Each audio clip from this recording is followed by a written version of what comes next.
Hi guys, welcome back to my channel. In today's video, I am going to be reading to you guys chapter 4, and not sure how much I'll get through, but right now it's 5:52. Let's see how much I can get through. So, anyways, let's get started. Okay, let's start. Let's start chapter 4. Let's see what happens next. Okay, chapter 4.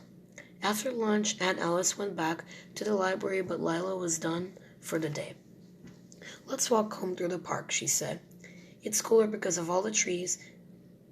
Near the lake, we found a grassy place in the shade and lay down to rest.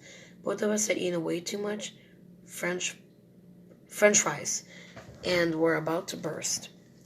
The sun filtered through the leaves and dappled us with shadows." I really like that imagery it's using. I think it's imagery. Anyways, our stomachs began feeling better, but we stayed where we were and let the breeze tickle our noses. Lila told me about this boy she liked named Justin. "He doesn't know I'm alive, but maybe he'll be in some of my classes this fall, and, well, who knows what might happen." She propped herself up on one elbow. "Do you have a boyfriend?" "No way. I go to an all-girls school in the city, but there's this red-haired boy I see in the subway sometimes. I think he smiled at me, and my heart kind of flipped or something. I kind of like him, but I don't even know his name." While we talked, the ants discovered our legs. We brushed them off, but they came back. I sat up and looked around for a better place to talk. A moment. Let's get something. Okay. On top of a hill near us was a row of benches. All of them were empty, except one. I nudged Lila. "You won't believe this, but Miss Dupree is sitting on a bench right there." I pointed uphill behind her back. Lila jumped up so fast she almost tripped over her own feet. Oh, sorry. What's she doing here? I don't know, but it sounds like she's talking to someone. "Let's spy on her," Lila said. "What if she sees us? We'll be so quiet she won't hear us."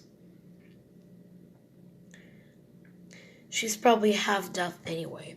The two of us sneaked up the hill, trying hard not to step on a twig or rustle the leaves. When we were as close as we dared to get, we crouched in the bushes behind her. No one was with her, but she was definitely talking to somebody. I thought she was probably on the phone, but Lila could see her hands and whispered, "No. No. She must be talking to herself." She twirled her index finger and made a face. Miss Dupree had what called a carrying voice. Though she spoke low, we heard every word. She's definitely living up to my impression of her. Okay. Where is it? Sorry, I don't know why I just lost my spot for a second. Interesting. Okay. Nosy, rude, irritating, extremely unlikable.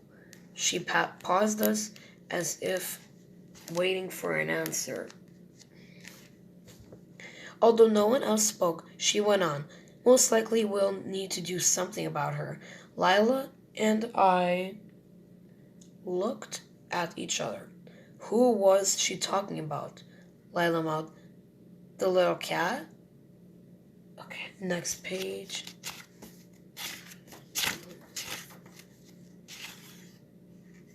Okay, never mind. Did I flip the page? Nope, I did not for some reason. Okay. Okay, I'm ready to talk on the next page. Okay, this made sense. Oh, sorry, that made sense. She's mad because the cat ran away, but what does But what does do something about her mean? I didn't like the sound of it. Mr. Priest sighed. Why can't they all be like you, dear one? Never a moment's trouble. Always secret and biddable or biteable. To my amazement, a white cat rose into sight and nuzzled Mr. Priest's ear. Maybe, I gasped in surprise. Maybe Lila made a noise in the shrubbery. Sorry, guys, just tired. Okay. But Mr. Priest whirled around and saw us. You nasty little sneaks. How dare you spy on me? Lila and I backed away in too much of a hurry to watch where I was going. I tripped and tumbled down the hill. Lila slid after me. We landed in a heap at the bottom, muddy, our elbows and knees scraped and bruised. With the white cat at her side, Mr. Priest glared down at us, eyes hidden behind dark sunglasses.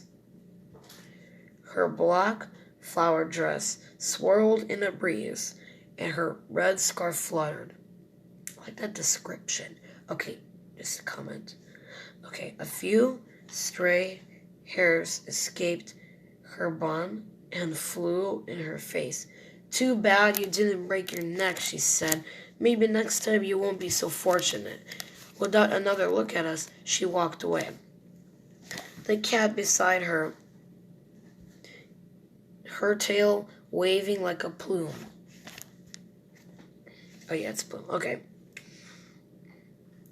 We scrambled to our feet and headed for the path, expecting to see expecting to see Mr. Priest somewhere ahead of us, but nobody was there. Where did she go? Lila asked. I shook my head, as puzzled as she was. Maybe she knows a shortcut or something. Lila shook her head. No way. We are right behind her. She paused a moment and stared at me. Don't laugh, Zoe, but what if she made us fall down that hill? How could she do that? She killed Rusty, didn't she? Nobody ever proved it. So what? A witch casts spells that leave no evidence. Lila sounded scared. Come on, Lila. You can't seriously think she's a witch. Even though the sun shone and I was hot, I shivered. For years, I'd wondered about witchcraft and magic and spells, but no one else, especially Mom, ever admitted things like that could possibly exist. I am serious. Lila's face turned red. Guess where the library shelves books on witchcraft? In nonfiction. What does that tell you? Fairy tales and poetry and mythology are all in nonfiction, I told her. There's a reason for that. Your aunt explained it to me once, but I forget now. Okay, I said. If she's a witch, why doesn't she wear long black dresses and pointy hats? That is such a cliche. Lila shook her head. Modern witches look like everyone else. Next, you'll tell me that woman over there is a witch. I pointed at a plump lady sitting on a bench, talking on a phone. That's just it, Zoe. She could be a witch. How do you... No, she's not. Do you also believe in Bigfoot and the Loch Ness Monster? Lila shrugged. They're in nonfiction too. I took a long look at Lila. She seemed like a